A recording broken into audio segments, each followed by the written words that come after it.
শেষ জামানায় সম্ভবত একটা পথ বলে দিচ্ছি। এক নাম্বার আপনাকে জ্ঞান অর্জন করতে হবে। কোরআন হাদিসের সাথে সমসাময়িক যত জ্ঞান আছে সব অর্জন করতে হবে। এটা এক নাম্বার। জ্ঞান নাই, আপনি শেষ জামানায় টিকতে পারবেন না। যাদের কাছে এই জ্ঞান ছিল তারা কিন্তু মহামারীর আগেই প্রস্তুতি নিয়েছিল। আমি অনেক ওস্তাদকে চিনি বাংলাদেশের আলেম, জ্ঞান নাই এই 2020 সালের আগে হজ করে ফেলছে। তারা আগেই বুঝতে পারছে 20 সালে কিছু একটা হবে। 20 সালে পৃথিবীতে কিছু একটা হবে আগে ছিল, তারা কিন্তু শেষ জামানার আগে পড়াশোনা করেছেন। তারা তারপর কি হতে যাচ্ছে এটা তারা বুঝতে পারছেন। আমি অনেক ওস্তাদকে চিনি, জ্ঞান ছাড়া আমি শেষ জামানায় টিকতে পারবো না। জ্ঞান অর্জন করুন। জ্ঞান অনুযায়ী আমল করেন। যতটুকু জেনেছেন আমল করেন। কালকের জন্য অপেক্ষা করবেন। আজকেই নামাজ শুরু করে দেন। যেটা পাওনা থাকে আজকেই মিটিয়ে দেন।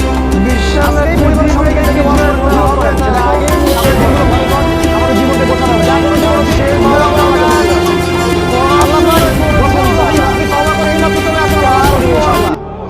আপনাকে আল্লাহ পাক পরীক্ষা করবেন আপনি সত্যিকার তওবা করেছেন কিনা। আপনাকে প্রমাণ করতে হবে নামাজের মাধ্যমে, জ্ঞান অর্জনের মাধ্যমে, ভালো